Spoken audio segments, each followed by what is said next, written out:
오늘은 제가 모셔다 드릴게요, 할아버지. 지열이 이글거리는 아스팔트 위에서 한 남자가 비틀거리며 낡은 리어카를 끌고 있었습니다. 공사장에서 얼음물을 팔며 온갖 멸시를 당하던 노인을 대신해 그는 스스로 뜨거운 뙤약볕 속으로 걸어 들어갔습니다. 마지막 남은 일용직 일자리에서조차 쫓겨나 인생의 벼랑 끝에 섰지만 그의 거친 손은 리어카 손잡이를 놓지 않았습니다. 그 모습을 지켜보던 검은색 벤츠 안의 노신사, 그는 심장이 멈추는 듯한 충격에 휩싸였습니다. 남자의 목에 걸려 땀방울과 함께 번뜩이던 녹슨 군용 나침반.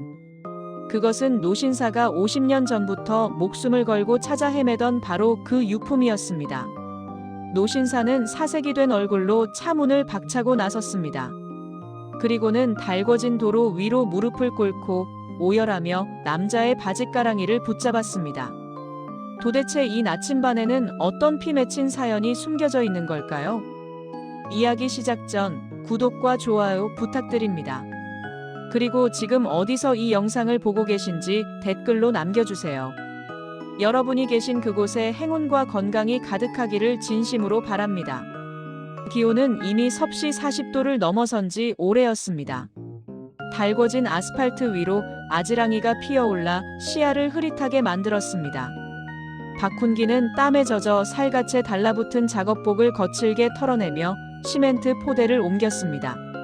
한때는 수십 명의 직원을 거느린 건설사 사장이었지만 연쇄부도로 모든 것을 잃은 지 3년째. 그에게 남은 건 부러진 자존심과 거친 손마디에 박힌 굳은 살뿐이었습니다. 이봐, 박씨. 거기서 졸고 있어? 어서 움직이지 않고 뭐해? 최 실장의 날카로운 목소리가 채찍처럼 훈기의 귓가를 때렸습니다. 새하얀 셔츠에 명품 시계를 찬 최 실장은 그늘 아래서 부채질을 하고 있었습니다. 훈기는 이를 악물고 무거운 포대를 등에 졌지만 비틀거리는 다리는 금방이라도 꺾일 듯 위태로웠습니다. 그때 현장 구석에서 낮은 신음소리가 들려왔습니다. 낡은 밀짚 모자를 눌러 쓴 노인이 얼음물을 가득 채운 아이스박스를 끌며 걸어오고 있었습니다. 물 사세요. 시원한 얼음물 있습니다. 노인의 목소리는 갈라진 논바닥처럼 푸석거렸고 손은 미세하게 떨리고 있었습니다. 최 실장은 미간을 찌푸리며 노인에게 다가갔습니다. 이 노인네가 또 왔네. 내가 여기 허락 없이 들어오지 말라고 몇 번을 말했어. 최 실장은 구두 끝으로 노인의 아이스박스를 걷어찼습니다. 바닥으로 쏟아진 얼음물 병들이 먼지 구덩이 속을 굴러다녔습니다. 노인은 당황하며 바닥을 기어 물병을 주우려 했지만 최 실장의 발길질은 멈추지 않았습니다. 훈기의 눈동자가 순식간에 붉게 타올랐습니다. 그는 등에 진 포대를 바닥으로 내팽개치고 최 실장의 앞을 가로막았습니다. 그만하시죠.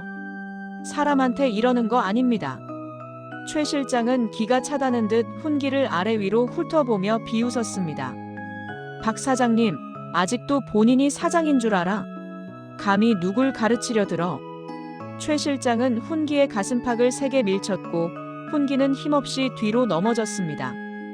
둘 다 당장 짐 싸서 나가. 여기 다시는 발붙일 생각도 하지 마. 훈기는 흙먼지를 털며 일어났습니다. 무릎에서는 피가 배어나왔지만 그는 쓰러진 노인의 손을 먼저 잡았습니다. 노인은 죄송하다는 듯 고개를 숙이며 훈기의 눈을 피했습니다. 하지만 훈기는 노인의 낡은 조끼 너머로 반짝이는 무언가를 보았습니다. 그것은 세월에 찌든 녹슨 군용 나침반이었습니다. 훈기는 편의점에서 사온 깡소주와 눅눅한 어묵 한 봉지를 낡은 공원 벤치 위에 내려놓았습니다. 노인은 아이스박스를 옆에 둔 채 초점 없는 눈으로 붉게 물든 노을을 바라보고 있었습니다. 할아버지, 이거라도 좀 드세요. 속이 비면 더 힘듭니다. 훈기가 건넨 종이컵 속 소주를 노인은 떨리는 손으로 소중하게 받았습니다. 그의 손등에는 거칠게 일어난 각질과 깊은 흉터들이 세월의 훈장처럼 박혀 있었습니다. 고맙네, 젊은이. 나 때문에 마지막 일자리까지 잃어서 어쩌나. 노인은 술 한 모금을 머금고는 깊은 한숨을 내쉬었습니다. 어차피 그런 곳에서는 오래 못 버텼을 겁니다. 사람 대접 안 해주는 곳은 미련 없습니다. 훈기는 쓴 소주를 목구멍으로 넘기며 붉게 충혈된 눈을 비볐습니다. 한때는 강남의 건물을 올린다며 거드름을 피웠던 자신이 너무나 한심하게 느껴졌습니다. 하지만 옆에서 힘없이 소주를 홀짝이는 노인을 보니 묘한 동질감이 느껴졌습니다. 노인은 품속 깊은 곳에서 낡은 헝겊으로 겹겹이 감싼 무언가를 꺼냈습니다. 수건을 조심스럽게 풀어 헤치자 그 안에서 둔탁한 금속 소리가 났습니다. 지저분하게 녹이 슬어 형체조차 알아보기 힘든 낡은 군용 나침반이었습니다. 이게 제 전 재산입니다. 아니, 제 목숨보다 소중한 거죠. 노인은 나침반의 뚜껑을 부드럽게 쓰다듬었습니다. 마치 살아있는 생명체를 다루듯 정성스럽고 애틋한 손길이었습니다. 나침반 뒷면에는 희미하게 박진철이라는 이름이 새겨져 있었습니다. 50년도 더 된 일입니다. 전쟁터에서 제 생명을 구해준 소대장님이 주신 유품이죠. 노인의 눈시울이 붉어지며 눈물이 주름진 뺨을 타고 흘러내렸습니다. 그분과 약속했습니다. 꼭 살아남아서 이 나침반을 들고 다시 만나자고요. 훈기는 그 나침반을 멍하니 바라보았습니다. 그저 고물상에 가져다줘도 푼돈조차 받지 못할 것 같은 낡은 물건. 하지만 노인의 눈빛만큼은 그 어느 때보다 단단하고 빛나고 있었습니다. 노인은 갑자기 나침반을 훈기의 거친 손바닥 위에 올려놓았습니다. 이제 이건 자네가 가지게나. 자네처럼 심성이 고운 사람에게 가야 할 것 같아. 훈기는 당황하며 손을 내저었습니다. 아닙니다, 할아버지. 이건 할아버지의 목숨과도 같은 거라면서요. 제가 받을 수 없습니다. 나는 이제 살 날이 얼마 남지 않았네. 하지만 이 나침반은 반드시 주인을 찾아가야 해. 노인은 훈기의 손을 꽉 쥐며 간절하게 부탁했습니다. 자네라면 언젠가 이 나침반의 진짜 가치를 알아줄 사람을 만날 수 있을 거야. 훈기는 노인의 진심 어린 눈빛을 외면할 수 없었습니다. 결국 차가운 금속의 묵직한 무게를 느끼며 나침반을 바지 주머니에 넣었습니다. 그날 밤 훈기는 반지하 방에 누워 주머니 속 나침반을 만지작거렸습니다. 아무짝에도 쓸모없어 보이는 이 녹슨 물건이 왜 이토록 가슴을 누르는지 알 수 없었습니다. 창밖으로는 여전히 열기가 가시지 않은 뜨거운 바람이 불어오고 있었습니다. 훈기는 눈을 감으며 내일은 오늘보다 더 나은 하루가 되기를 간절히 기도했습니다. 주머니 속 나침반이 닿은 허벅지 언저리가 묘하게 뜨거워지는 기분이 들었습니다. 다음 날 정오의 태양은 어제보다 더 잔인하게 대지를 달구고 있었습니다. 훈기는 어제 노인이 일러준 대로 남은 얼음물을 팔기 위해 노인을 부축해 길가로 나섰습니다. 하지만 노인의 상태는 눈에 띄게 나빠져 있었고 걸음걸이는 술 취한 사람처럼 위태로웠습니다. 할아버지, 오늘은 그냥 좀 쉬시는 게 좋겠어요. 훈기가 걱정스러운 마음에 노인의 팔을 잡았지만 노인은 힘없이 고개를 저었습니다. 아니야, 오늘 물을 못 팔면 내일 먹을 약값이 없어. 노인은 땀 범벅이 된 얼굴로 억지 미소를 지어 보였지만 눈꺼풀은 자꾸만 아래로 처졌습니다. 그때였습니다. 노인의 몸이 갑자기 중심을 잃더니 아스팔트 바닥 위로 힘없이 무너져 내렸습니다. 할아버지, 할아버지, 정신 좀 차려보세요. 훈기는 소스라치게 놀라 노인을 붙잡았지만 노인은 이미 의식을 잃고 가쁜 숨만 몰아쉬고 있었습니다. 달궈진 도로는 불판처럼 뜨거웠고 노인의 살갗은 금방이라도 익어버릴 듯 붉게 달아올랐습니다. 훈기는 다급하게 주변을 둘러보며 지나가는 차들을 향해 손을 흔들었습니다. 살려주세요. 여기 사람이 쓰러졌습니다. 제발 좀 도와주세요. 하지만 바쁘게 지나가는 차들은 경적만 울려댈 뿐 누구 하나 속도를 줄이지 않았습니다. 오히려 먼지를 날리며 훈기를 피해 지나가기 바빴고 어떤 운전자는 창문을 열고 욕설을 내뱉기도 했습니다. 훈기의 가슴 속에서 뜨거운 분노가 치밀어 올랐습니다. 세상이 이렇게나 차갑고 무정한 곳이었는지 눈물조차 나오지 않는 처절한 현실이었습니다. 저 멀리서 검은색 고급 벤츠 한 대가 위압적인 모습으로 달려오는 것이 보였습니다. 훈기는 앞뒤 잴 것 없이 도로 한복판으로 몸을 던졌습니다. 서라고. 제발 좀 서라고 이 나쁜 놈들아. 훈기는 두 팔을 벌리고 죽음을 각오한 듯 벤츠 앞을 가로막았습니다. 끼익. 고막을 찢는 듯한 타이어 마찰음이 고요한 정오의 공기를 갈랐습니다. 벤츠는 훈기의 무릎 바로 앞에서 아슬아슬하게 멈춰섰고 타이어에선 하얀 연기가 피어올랐습니다. 운전석 문이 열리고 건장한 사내가 튀어나와 훈기의 멱살을 잡았습니다. 미쳤어? 죽고 싶어서 환장한 거야? 여기가 어디라고 뛰어들어? 사내는 훈기를 바닥으로 거칠게 밀쳐냈고 훈기는 찢어진 바지 사이로 무릎이 까진 채 다시 일어났습니다. 제발 부탁입니다. 이 노인장 좀 살려주세요. 병원까지만 태워주시면 무슨 짓이든 하겠습니다. 훈기는 흙바닥에 무릎을 꿇고 사내의 구두를 붙잡으며 울먹였습니다. 그때 벤츠의 뒷좌석 유리창이 아주 천천히 소리 없이 아래로 내려갔습니다. 에어컨의 차가운 냉기가 밖으로 새어나왔고 어둠 속에서 날카로운 눈빛의 노신사가 모습을 드러냈습니다. 노신사는 귀찮다는 듯 훈기를 쳐다보려다 훈기의 목 주변에서 반짝이는 무언가에 시선을 멈췄습니다. 훈기가 노인을 구하려다 셔츠 단추가 떨어져 나갔고 그 틈으로 주머니에 넣었던 나침반의 줄이 삐져나온 것이었습니다. 노신사의 눈동자가 순식간에 확장되었고 찻잔을 들고 있던 손이 미세하게 떨리기 시작했습니다. 잠깐 그 목에 걸린 거 지금 당장 이리 가져와 봐. 노신사의 목소리는 낮았지만 그 안에는 숨길 수 없는 거대한 파동이 일렁이고 있었습니다. 운전사는 당황하며 훈기의 목에 걸린 녹슨 나침반을 거칠게 낚아채 회장에게 건넸습니다. 나침반을 손에 쥔 노신사의 얼굴은 순식간에 사색이 되었고 입술은 파르르 떨렸습니다.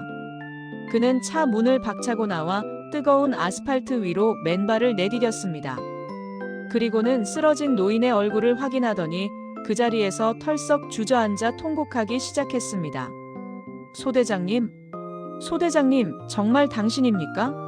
살아계셨던 겁니까? 재벌 회장이라 불리던 남자의 위엄은 온데간데 없고 50년 전 전쟁터의 어린 병사처럼 아이처럼 울부짖었습니다. 훈기는 그 광경을 보며 넋이 나간 듯 멍하니 서 있을 수밖에 없었습니다. 노신사의 통곡 소리는 뜨거운 엔진 소리조차 집어삼킬 만큼 처절하고 깊었습니다. 수십 명의 수행원을 거느리고 천하를 호령하던 태상. 그룹의 박진철 회장이 달궈진 아스팔트 위에서 채신도 잊은 채 오열하고 있었습니다. 구급차가 도착하고 노인이 병원으로 이송되는 내내 박 회장은 노인의 거친 손을 놓지 않았습니다. 응급실 복도에 앉은 박 회장은 떨리는 손으로 녹슨 나침반의 뒷면을 계속해서 쓰다듬었습니다.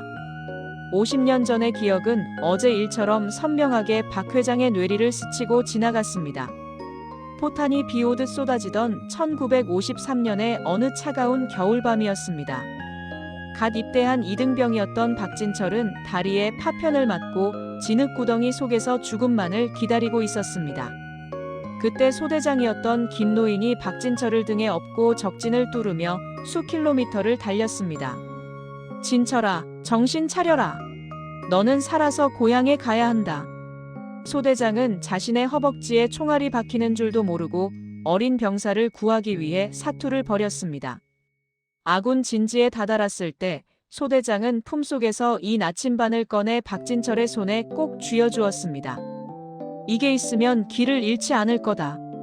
나중에 꼭 성공해서 이 나침반을 들고 나를 찾아오너라. 그것이 박 회장이 기억하는 소대장의 마지막 모습이자 50년 세월을 버티게 한 유일한 희망이었습니다. 박 회장은 그날 이후 나침반을 찾기 위해 전국을 뒤졌지만 소대장의 소식은 어디에서도 들을 수 없었습니다.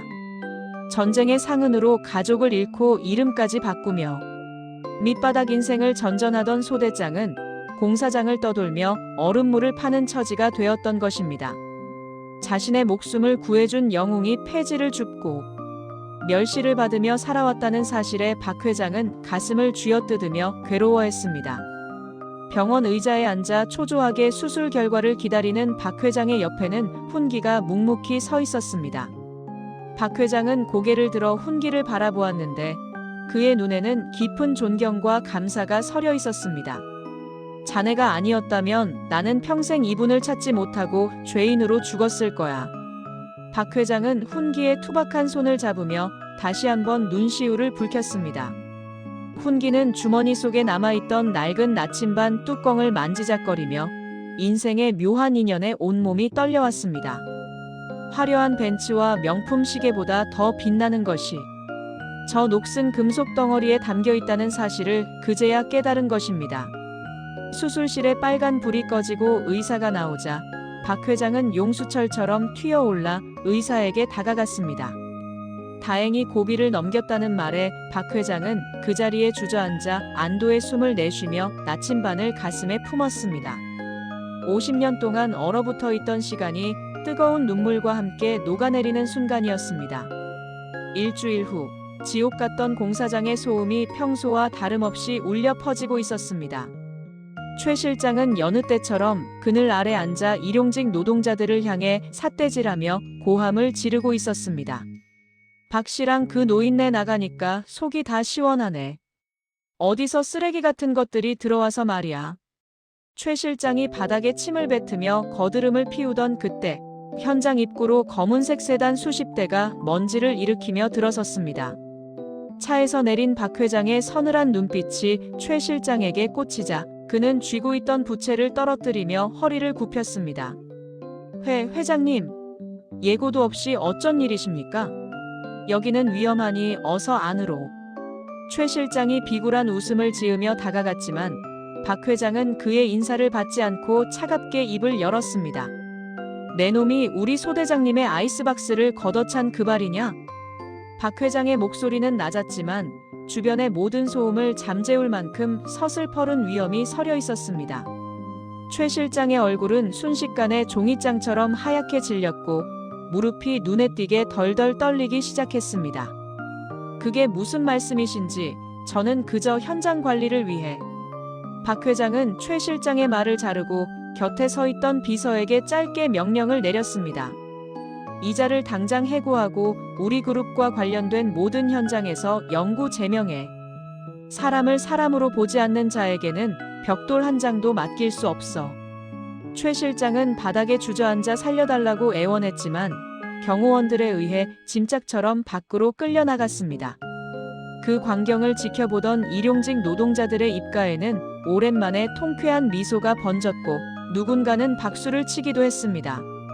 그때 벤츠 뒷좌석에서 말끔한 정장을 차려입은 사내가 천천히 걸어 나왔습니다. 거친 수염을 깎고 머리를 단정하게 정리한 박훈기였습니다. 훈기는 떨리는 손으로 가슴에 달린 태산건설 현장 소장이라는 명찰을 어루만졌습니다. 훈기 씨, 아니 박 소장. 자네의 그 따뜻한 마음이 이 현장을 다시 세울 거야. 박 회장은 훈기의 어깨를 두드리며 진심 어린 신뢰를 보냈고 훈기는 고개를 숙여 감사를 표했습니다. 병실에서는 김 노인이 창밖의 맑은 하늘을 보며 미소를 짓고 있었습니다. 그의 곁에는 깨끗하게 닦여 보석처럼 빛나는 나침반이 놓여 있었습니다. 박 회장은 노인의 손을 꼭 잡고 다시는 놓지 않겠다는 듯 옆자리를 지켰습니다. 소대장님, 이제 길을 잃을 일은 없을 겁니다. 제가 소대장님의 영원한 나침반이 되어드릴게요. 노인은 박 회장의 손등을 토닥이며 전쟁터에서 못다한 이야기를 밤새도록 나누었습니다.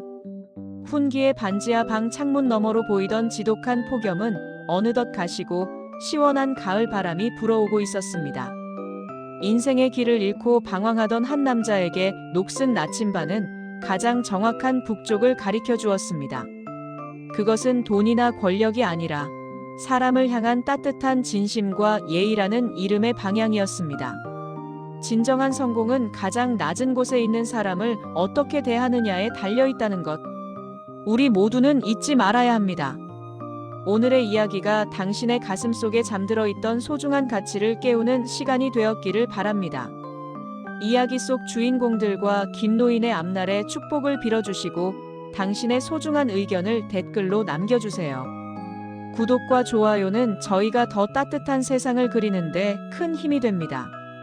오늘도 당신의 인생 나침반이 가장 행복한 곳을 향해 빛나기를 진심으로 응원하겠습니다.